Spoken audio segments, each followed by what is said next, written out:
真係好得意啊！佢嗰啲景象非常之逼真，非常之立體嘅，好靚啊！全部都係魚嘅燈籠啊！哇！呢度真係越夜就越多信眾過嚟喎。從呢個角度睇，晚上嘅大佛寺就真係好壯觀喎。喺惠福東路嘅永盈茶餐廳對面呢度呢，就有一個可以講得上係廣州嘅最窄廁所啊！嗱，呢度呢，一串串燈籠就着晒燈啊！日頭呢，就淨係見到燈籠，見唔到燈嘅，即係差唔多好似我隻手臂咁大。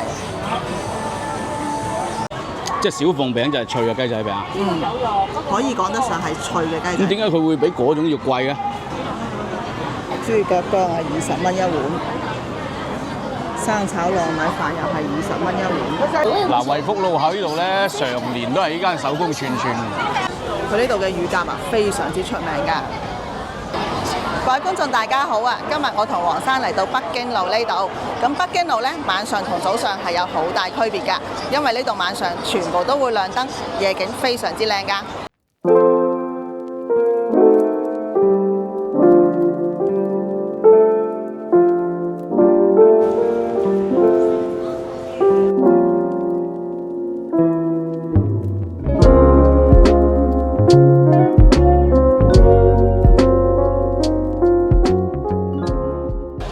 咁啊，夜晚嘅北京路啊，真係好靚啊！係啊，燈光火著啊！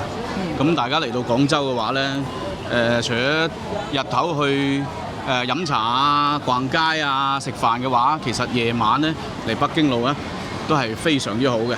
係啊，咁廣州咧其實夜生活亦都係好多姿多彩嘅。係啊，咁你可以晚上早少少你去遊珠江夜遊先，係嘛？咁啊，然後咧就行北京路，係啊，咁咧就跟住先去食飯。廣州係一座千年古城，除咗我哋熟悉嘅北京路、上下九之外，其實仲有好多老街係依然保持住原汁原味嘅老港人民風貌㗎。比如我哋之前介紹過嘅西華路、文明路、逸巷呢啲街巷，以後我哋會繼續分享更加多嘅廣州老街風貌。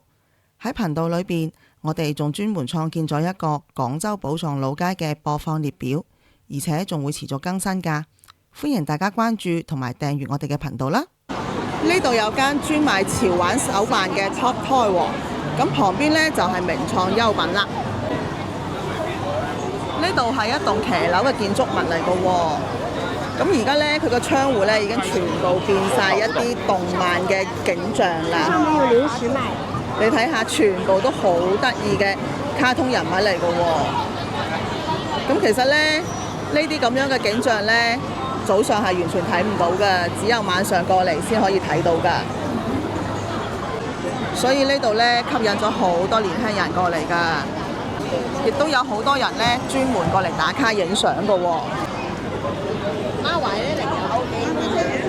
好似陶陶居嘅燈牌啦，同埋呢間泰式餐廳嘅玻璃啊，都係全部亮晒燈嘅。咁呢啲早上亦都係絕對睇唔到嘅喎。呢間聚寶乳鴿王咧係專食乳鴿嘅，佢呢度嘅乳鴿啊非常之出名㗎。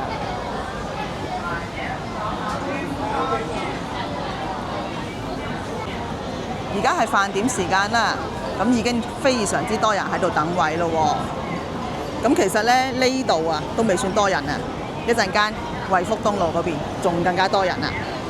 咁而家正係全運會期間啦，呢度咧咁啱就有一間官方嘅特賣店喎，係專賣吉祥物嘅。呢隻咧就係今次全運會嘅吉祥物啊！係一隻中華白海豚嚟嘅，幾得意啊！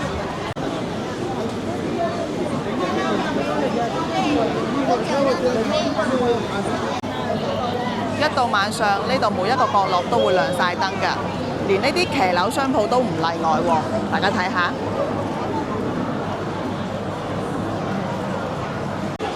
呢度有個廣州禮物嘅專賣店喎。咁佢裏邊咧就全部都係賣全運會嘅吉祥物嘅，哇，非常之多人喺度排隊啊！唔止呢度喎，原來嗰邊呢仲有好多人喺度等喎。係咯。喺中山四路呢間新大新呢棟樓上面呢，就有一個好大嘅3D 屏幕喎，佢嗰啲景象非常之逼真，非常之立體嘅。呢度係廣州市青年文化宮，而家係全運會期間啦，咁啊整條北京路上面呢，基本上都係全運會嘅吉祥物嚟嘅。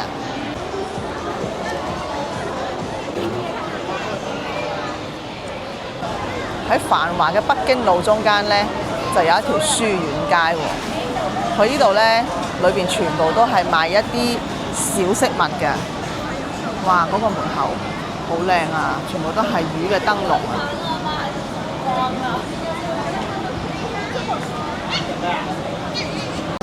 喺北京路嘅中心呢度呢，就有個銅壺滴樓喎。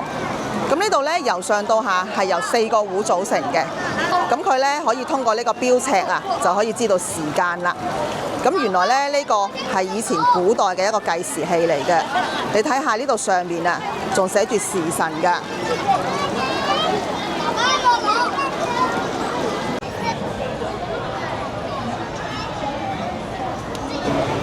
呢度就係晚上嘅大佛寺啦。咁同早上嘅呢，就係完全唔同嘅喎。早上你淨係見到呢度嘅雄偉，但係晚上呢，就簡直係瓊樓玉宇，非常之靚啊！喺國內連天黑都開門，而且越夜越多人嘅寺廟就真係唔多啦。咁樣睇落去就好似千與千層嘅嗰種夢幻童話嘅感覺，淨係晚上先有㗎咋。咁如果各位想高空睇大佛寺嘅話呢，講俾大家聽一個小秘訣啦。就係喺大佛寺對面嘅呢個廣百旁邊呢，就會有一個觀光電梯喎。咁各位呢，只需要坐呢個觀光電梯就可以喺高空睇到大佛寺啦。喺觀光梯呢度睇呢，每一層嘅景色呢都係唔同嘅。係都係4層，就係等於喺大佛寺中間嗰度。哇！真係好靚啊！大佛寺真係。呢度係4樓呵，嗱呢度係5樓啦，呢度6樓、7樓、8樓、9樓。喺呢度咧，唔單止見到晚上嘅大佛寺啊，仲可以見到北京路㗎。坐上啊！個頂啊！11樓同埋裏邊咧睇到啲大殿。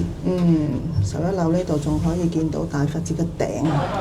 大佛寺最早咧可以追溯到5代十國嘅南漢時期嘅。呢度嘅由來呢，就係寺廟裏邊用青銅鑄造咗3尊高6米、重10噸嘅大佛而得名嘅。咁喺2023年修葺過之後呢，呢度就更加雄偉同埋金碧輝煌啦。晚上嚟呢度就好似入咗童話世界咁啊！廣州呢就有5大名寺嘅，咁通常呢就係指光孝寺啦、六榕寺啦、海棠寺、華林寺同埋大佛寺喎。咁大佛寺呢就係其中之一啦。每逢過年過節，好多廣州人呢就中意嚟呢度祈福嘅。咁呢個行為呢就唔係封建迷信嚟嘅，係廣州人嘅一種樸素嘅文化習慣嚟嘅。晚上嘅大佛寺係特別壯觀嘅，俾人一種莊嚴神聖嘅感覺。大佛寺呢度呢係唔收門票嘅，就連點香亦都係免費嘅喎，只要你有心過嚟就得啦。大佛寺呢度呢就唔係淨係燒香拜佛嘅喎，原來仲有其他嘢嘅，有圖書館啦、念佛堂啦、素食館啦，同埋藝術館都有嘅喎。金香。哇！原來呢度呢，君腥肉品啊係唔可以帶入寺裏邊嘅。咁如果你帶住啲肉類呢，你就真係要喺門口食完你先好入去啦。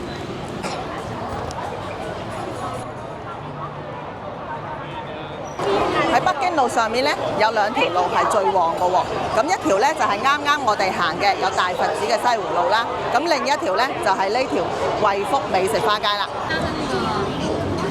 呢條惠福美食花街咧，就真係好多嘢食㗎喎。嗱，好似大頭蝦啦、太平館啦、廣州酒家啦，仲有潮發牛肉火鍋都有嘅喎。咁啊，仲有啲老字號啦，嗱，好似香群啦、富林啊、銀記啊、盈記啊，呢啲都有嘅。仲有周生記太爺雞添啊！喺惠福東路口呢度啊，就有個大大嘅廣州字樣喎。咁可能政府咧都覺得呢度係代表廣州嘅其中一個地方啦。各位嚟到北京路，記得要嚟呢度打卡啊！嗱，呢度咧一串串燈籠啊，着晒燈啊！日頭咧就淨係見到燈籠，見唔到燈嘅，怪唔得呢度叫美食花街啦！你睇下喺路口就有一間包師傅啦，跟住就查理二世，隔離就係莊臣美食坊，有陳添嘅魚皮食㗎。嗱，惠福路口呢度咧，常年都係呢間手工串串，係啊，好似好多年啦呢間嘢。做咗好耐㗎啦。呢間嘢又唔平㗎，你想食飽嘅話，100蚊都食你唔飽啊！幾多錢啊？10蚊。佢有10蚊30串。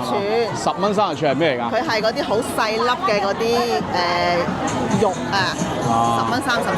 咁啊，大串嗰啲咧就唔係10蚊㗎啦。嗱，呢啲魷魚都好大串嘅。係啊，都唔止10蚊㗎啦，呢個。旁邊咧亦都係一間賣手工串魷魚嘅店鋪喎。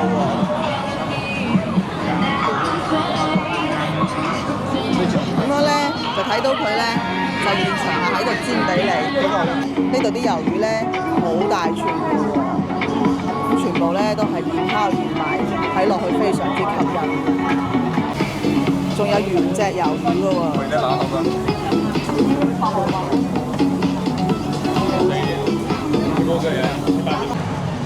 呢間虎頭炸南乳炸雞啊，味道唔錯㗎。喺嗰邊咧仲有一間㗎。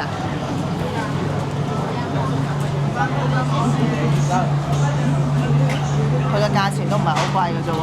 嗱，好似呢個全雞啊，先到32.9啊。咁當然啦，佢唔係好大隻嘅啫。咁啊，仲會有啲雞塊啊、雞髀啊、雞胸肉啊咁樣。呢度又有一間燒烤喎，羊肉串、章魚小丸子，或者係乜都有。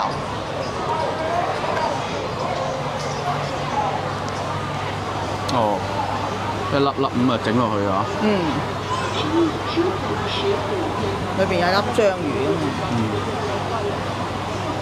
呢間永賢茶餐廳咧，就係廣州第一間嘅香港茶餐廳嚟㗎。以前我哋食一次茶餐廳都唔容易㗎。以前呢間嘢好貴㗎。係啊。係而家工資高咗咧，先至覺得佢個價錢咧就相對比較合理啲。後尾做咗嘢之後咧，食茶餐廳啊，食嗰啲咩肯德基、麥當勞咧，食到驚啊！真係。成為廣州街坊心中港式美食。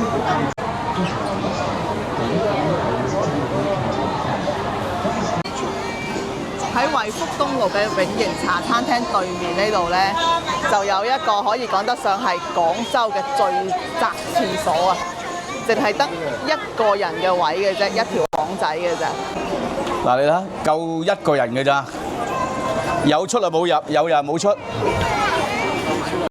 間蠔友會啊，主要係賣燒烤嘅生蠔啦，同埋瀨尿蝦嘅，開咗好耐㗎啦。哇！你睇下啲瀨尿蝦，真係大得好誇張喎！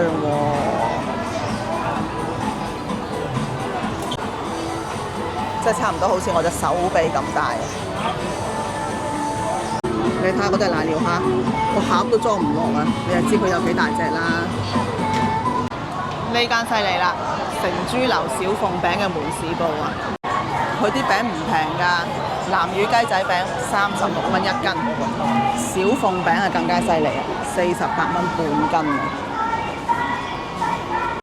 即係小鳳餅就係脆嘅雞仔餅。可以講得上係脆嘅雞仔。咁點解佢會比嗰種要貴嘅？因為佢係知名幾年歷史係咯。哦。跟住一直係咁樣傳到今日嘅。哦。切材啊咩都冇變到嘅。有好多人啊，專程過嚟呢度買手信嘅。一買幾盒我都有講。係啊，啱啱嗰個哥哥仔一買咗一大袋。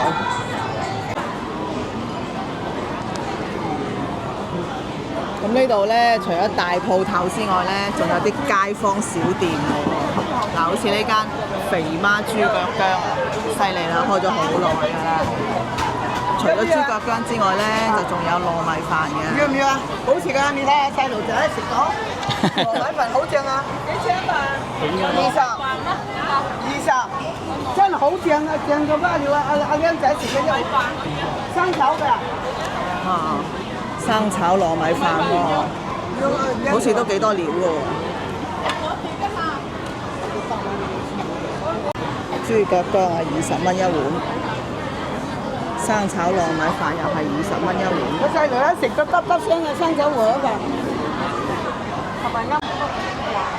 咁啊，仲有啲連鎖嘅店鋪喎。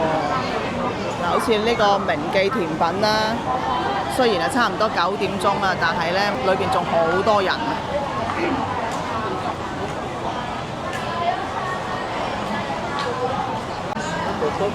大佛寺咧就除咗啱啱嗰個入口之外咧，呢度就仲有一個嘅喎。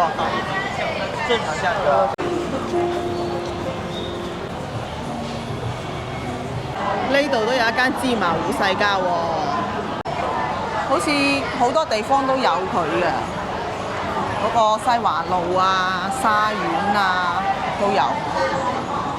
係呢啲一盒盒。糖芝麻糊啊！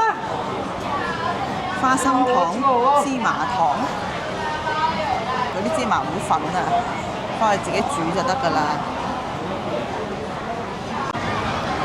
哇！而家呢條惠福東路嗰啲燈光啊，嗰啲招牌嗰啲燈光，非常之靚。呢間奇美魚蛋粉啊，犀利啦！我感覺咧，佢係呢條路上面開得最耐嘅一間店鋪。佢呢度主要係食潮汕魚蛋粉嘅，都幾多人㗎。